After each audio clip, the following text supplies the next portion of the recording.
নির্বাচনের সার্বিক পরিবেশ চ্যালেঞ্জ এবং লেভেল প্লেইং ফিল্ড নিশ্চিত করার বিষয়গুলো কমিশনের কাছে জানতে চেয়েছে ইউরোপীয় ইউনিয়ন। বৃহস্পতিবার বেলা ৩টায় প্রধান নির্বাচন কমিশনারের সঙ্গে বৈঠক করে ইইউ পর্যবেক্ষক দল।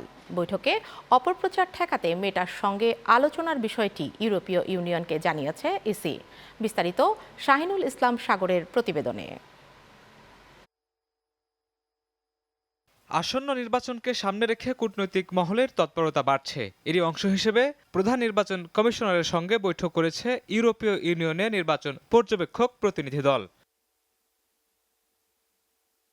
ইসি সচিবালয়ে প্রায় ১ ঘণ্টার বৈঠকে অংশ নেন ইইউ পর্যবেক্ষক দলের ৭ সদস্যের প্রতিনিধি দল। বৈঠক শেষে দল প্রধান জানান, নারীসহ সকল নাগরিকের অংশগ্রহণ নিশ্চিতের মাধ্যমে অবাধ ও নিরপেক্ষ নির্বাচন দেখতে চান তারা। Keeping fingers crossed for Bangladesh to have really a transparent, a participatory and a credible elections. তিনি জানান, নির্বাচন পর্যবেক্ষণে ৩০০ আসনে ইউরোপীয় ইউনিয়ন কাজ করবে, তবে বাংলাদেশের নির্বাচন নিয়ে কোনো মতামত বা পরামর্শ দেবে না EU. That we just discussed all the challenges, but let me reiterate also the fact that our role here is not to get involved in advising or correcting or something. Our role here is to observe. পরে ইসির জ্যেষ্ঠ সচিব আক্তার আহমেদ জানান, নির্বাচন ঘিরে সামাজিক যোগাযোগ মাধ্যমে অপপ্রচার ঠেকাতে মেটার সঙ্গে আলোচনা চলছে।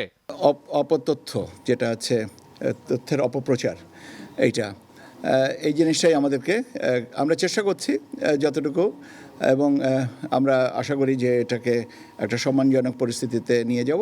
ইসি সচিব জানান, শনিবারের মধ্যে রিটার্নিং কর্মকর্তাদের কাছে ব্যালট পেপার পাঠানো শেষ করবেন তারা।